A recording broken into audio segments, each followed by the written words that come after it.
দেখো এখানে আমরা কি দেখতে পাচ্ছি, জলপাইগুড়ি থেকে ট্রাকে করে আনারস আসছে। এক বস্তায় 42টি থাকলে 35টি বস্তায় কতগুলো থাকবে? তাহলে আমরা কি জানি, একটি লজেসের দাম যদি 2 টাকা হয় তাহলে দুটির দাম কত হয়? তাহলে 2 এর সাথে 2 গুণ করি। ঠিক তেমনি এখানেও তেমনভাবেই দেওয়া আছে। 42টি একটি বস্তায় 42টি আনারস থাকলে 35টি বস্তায় কতগুলি আনারস থাকবে? তাহলে সেম গুণ করতে হবে এখানে। এখানে দেখো গুণ করা আছে, গুণ করে যেটা আছে সেটা দেখো ক্যালকুলেশনটা এখন করে দেওয়া আছে। দেখো প্রথমে কি করেছে, 35টা লিখেছে বাদিকে, আর উপরে দেখো 42কে। তোমরা 3তে এটা জেনেছিলে 42কে ভাঙার নিয়মটা। দেখো 4 এর স্থানীয় মান 40, 2 এর স্থানীয় মান এখানে 2 আছে। এবার তারপরে দেখো এখানে গুণ করে যেটা বেরিয়েছে যোগ করা আছে, তারপর পাশে আবার গুণ করার জায়গা দেওয়া আছে এখানে।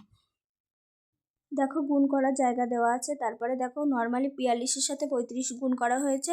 ডান দিকে আমরা দেখতে পাচ্ছি পরেরটাও ঠিক সেম ধর্মতলা থেকে সেম গুণ করাই আছে, দেখতেই পাচ্ছ নিচেরগুলো সেমভাবেই নিচেরগুলো করা আছে। এখানে দেখো 38 গুণ 23 আছে। তাহলে এখান থেকে গুণ্য কোনটা, গুণক কোনটা, গুণফল কোনটা আমাদের লিখতে হবে। তাহলে গুণ্য মানে কি, যে সংখ্যাকে গুণ করা হয় সেটা হচ্ছে গুণ্য। গুণফল মানে কি, যে সংখ্যা দিয়ে গুণ করা হয় সেটা হচ্ছে গুণক। আর গুণফল মানে কি, ওই দুটো গুণ্য আর গুণকের গুণফল, গুণ্য আর গুণকটা গুণ করলে যেটা পাওয়া যায় সেটা হচ্ছে গুণফল। দেখো এখানে তাহলে প্রথমে 38 গুণ 23 আছে, তাহলে এখানে গুণ্য কত 38, গুণক হচ্ছে 23, আর গুণফল কত হয়েছে 874। দেখতেই পাচ্ছ, তাহলে গুণ্য এখানে করা আছে। দেখো আমার একটা ছাত্রী এখানে করে দিয়েছে, তোমরা পরের গুলোও সেম ভাবে করতে